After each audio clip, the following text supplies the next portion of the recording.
Энэ онд арьс өнгөний салбар үүсчигдсэний түүхт 90 жил арьсны өвчин судлалын үндэсний төв үүсэн байгуулагдсны 70 жилийн ой тохиож байгаа.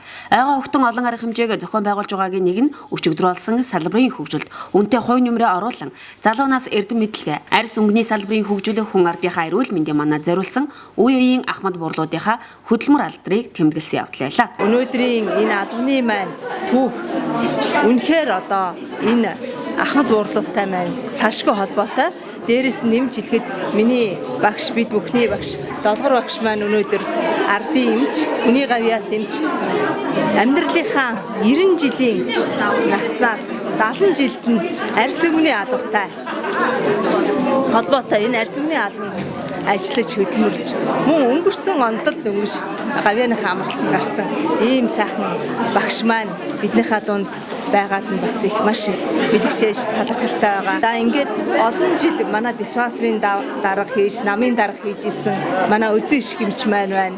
За поликлиникийн эрхлэгч хийж олон жил бас хөдөлмөрлж исэн манай цэрийн эмч байна. Мөн материалд явж исэн. За намжилсрын эмч байна. Манай бас албанд ахмад олон жил мөөгөнцрийн тасагт эмчээр ажиллаж исэн. Ингээд манай эмчилгээ хэрэгсэн орлогч сүүлийн 10 жил хийсэн мигмуржуу эмч маань байна. Ингээд олон сайхан ахмадуудаар ирж өөрсдийнхөө энэ сэтгэлийг ярьж байгаад нь үнэхээр одоо сайхан түүхийг нэг эргээс гэж харахад ямар сайхан үе байсан. Одоо ер нь бол бид нар энэ нийгэмд юу бүтээх ёстой юм бэ гэдгийг бид нар бас сайхан одоо сургаж ингэж сургаалаа хайрлаж байгаад нь маш их баяртай байна. Салбарынхаа тулгын чулууг тавилцаж, олон арван шав нарыг сурган хүмүүжүүлж, хүн ардаа арьс өнгөний өвчлөөс бүрэн салгаж байсан үеэ ахмадууд дурсаж, өнөөдөр эмчилгээ оншилгоо ирс сайжирсан энэ үед яагаад өвчлөл нэмэгдээд байна вэ? Юунд анхаарах ёстой вэ гэд сургаал сургамжаач айлтлаа.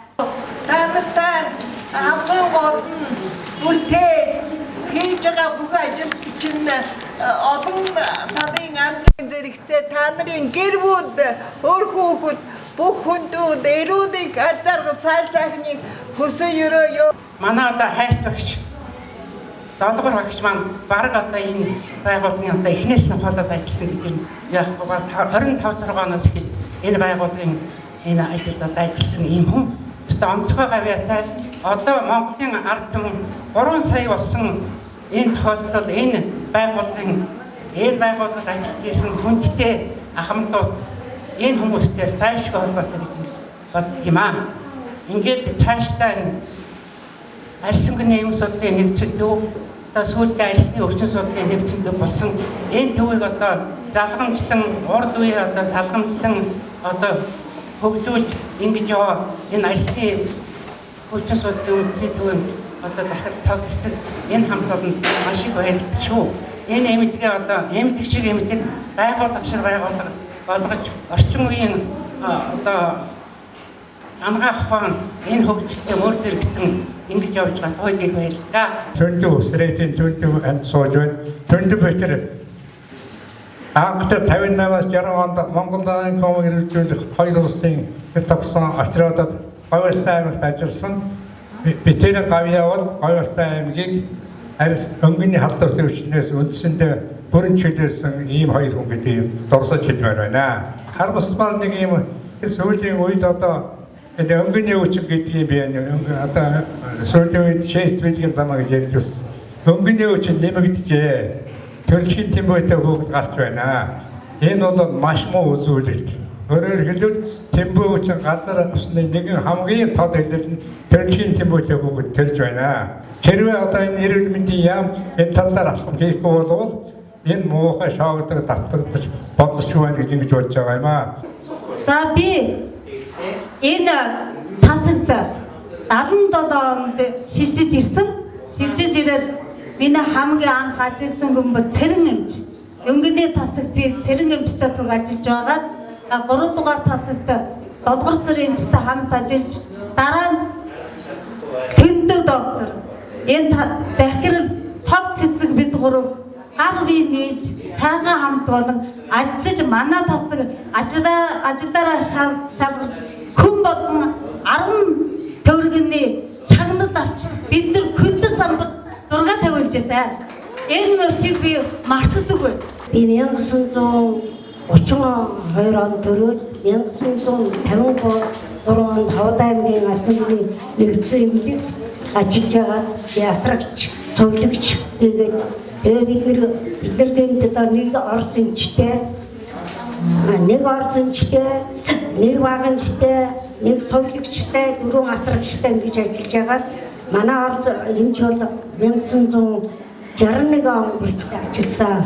Бараг тийш 30 жил одоо ингээд дэмжлэгийн байгууллагаас холдчихдог танихгүй байхгүй. Тийм байна. За тэгээд цогцтой байх баярлалаа. Манай боловсон хүчинд боловсрондөө баярлж явдаг. Одоо миний би бол одоо нэгэн отроод одоо дэсхантраар ажиллаж ирсэн.